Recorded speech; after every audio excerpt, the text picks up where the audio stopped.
over time, doing plays, working with amazing people, I've loved acting. Recording in progress. Your bio always opens with the fact that you started out acting in commercials, including one for Toys R Us, for example, as a young child. I was wondering, could you walk us through your background before you arrived at the High School Performing Arts and what led you to audition to begin with? Well, I started acting in 1969 or 70. My father had died, and my mother wanted us kids to try to help make some money. So we did a lot of different commercials. My brother did one with De Niro for American Motors, which is still on YouTube. Um, and I didn't do Toys R Us. I did Fisher Price Toys, which was a bigger thing back then. Um, and then we moved upstate to Woodstock, New York, where we lived on a mountain for 8 or 9 years. But my mother would put me on the Trailways bus. It's like the Greyhound bus for auditions, and I would go into the city at the 90-minute drive on the bus. My grandparents would pick me up and bring me to the audition, or if I booked a job, they would pick me up and bring me to the booking. Then in 1978, 79, my mother and I moved back to New York City. And uh, that was when I found out that New York City has specialized high schools and you had to prepare to be accepted into one of those high schools. And so I didn't know what I wanted to do, but I remember one day sitting in our apartment and watching the Dustin Hoffman movie Little Big Man. And I thought he was so moving and brilliant in that movie that I said, that's what I want to do. And so my mother was friends with a woman named Sandra Seacat, who was a very big acting coach out of the Actors Studio. Um, and I prepared with her for the audition for the High School of Performing Arts, and I was accepted into that school. Oh, excellent, thank you. I was wondering if you could share a brief description of the performing arts program as you experienced it, and what did a day in life with drama major look like, and what was the school like? And also, unless I'm mistaken, I believe I found you were part of the student government when you were there, right? Yes, in my junior year, um, I was, and it might have been my senior year too. I don't remember, but when I first got there, it was, I mean, it was pretty much, it was very wild. It was in a wonderful way. You had these three departments. You had dance, music, and drama, and you had these, teachers who were pretty much allowed to teach in any way that they felt to teach. And so you were exposed to many different styles of teaching. You had half of a day of academics each day. So you didn't study academics all day every day. You only studied them half of each day, and then the other half of the day would be your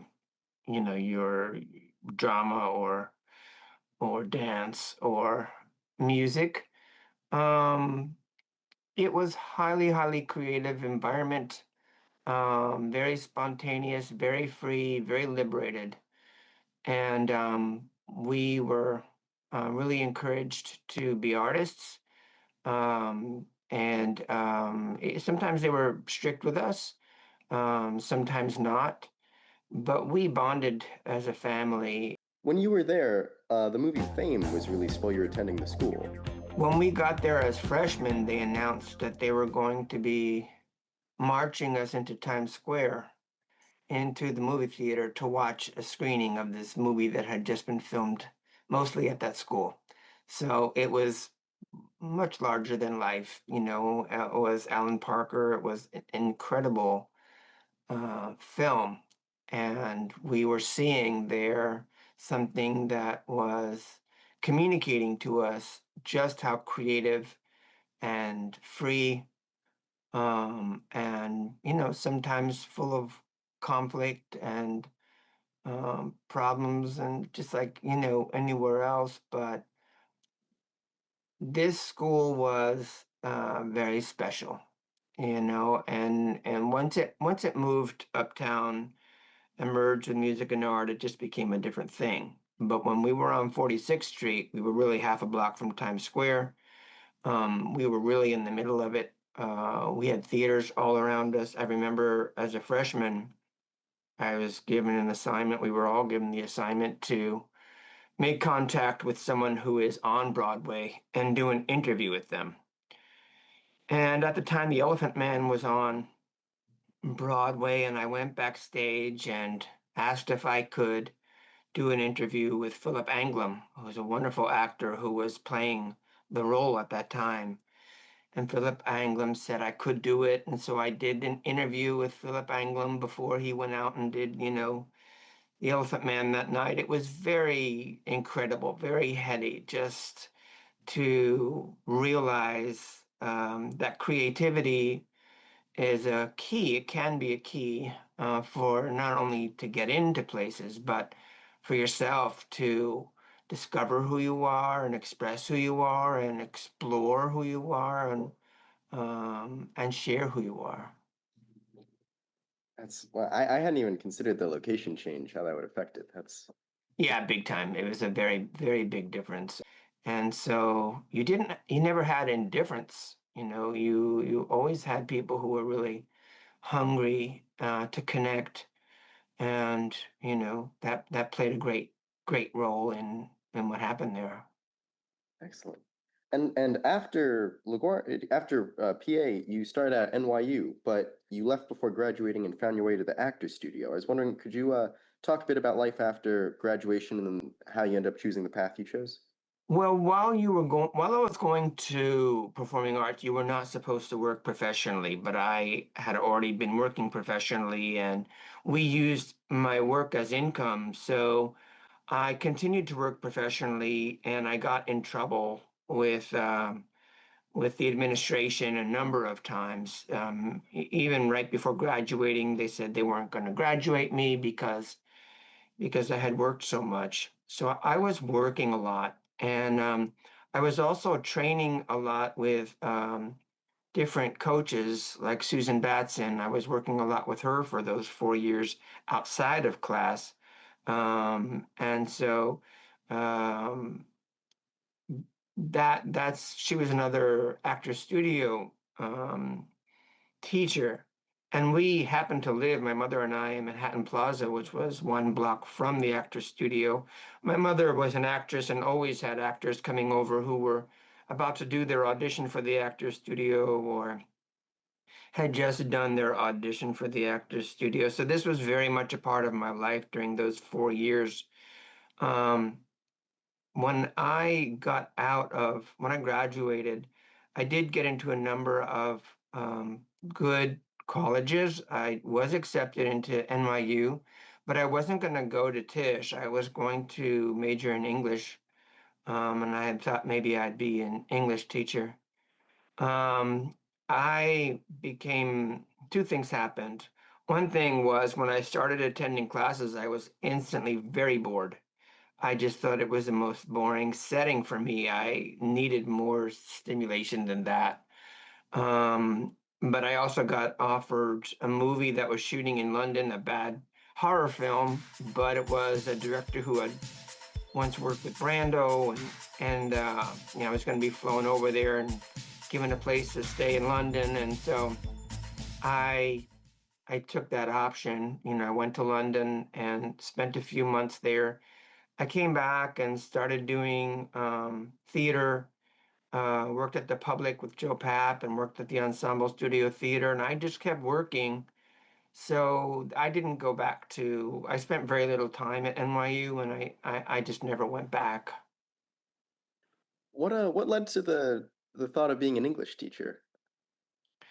Well, to be honest, I had an experience with a teacher in performing arts that I felt was unjust regarding scene work that I was doing, and I felt so.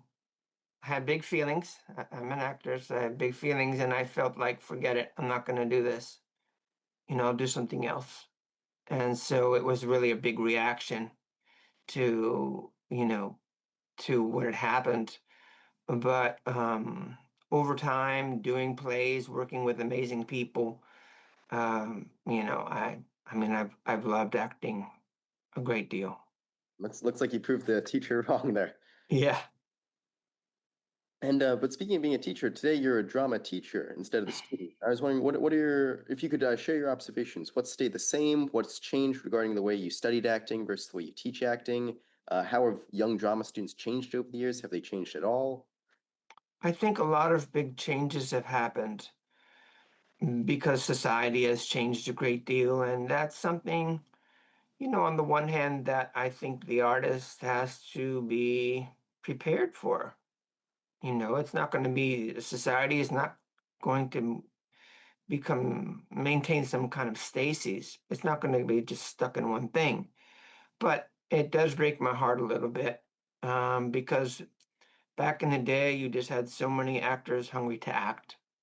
They just wanted to act. So they would take classes at HB, they would take classes at all different studios. I was accepted into the actor's studio when I was 21, and I was the second youngest actor to be accepted.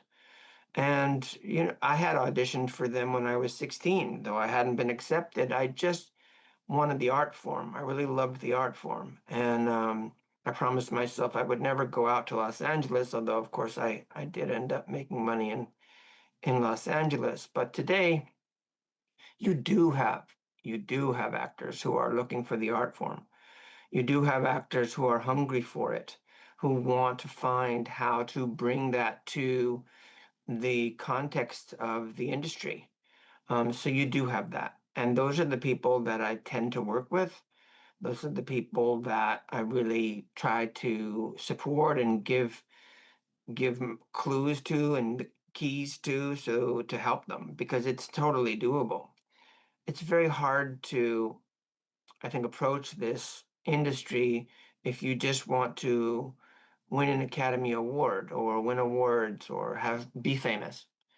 It's a tricky thing because, first of all, from my experience, I've worked with a lot of famous people, and fame, as many actors have said, Brad Pitt has said it, James Carrey has said it, that it does not guarantee that the rest of your life is going to go smoothly.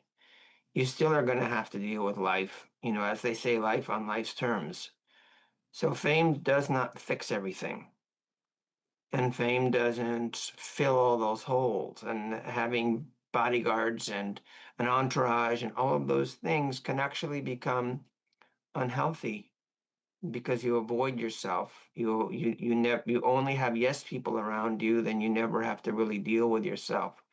And that's how you grow, is by dealing with yourself, by having people around who tell you when you're full of crap, who are honest with you. That's how you grow.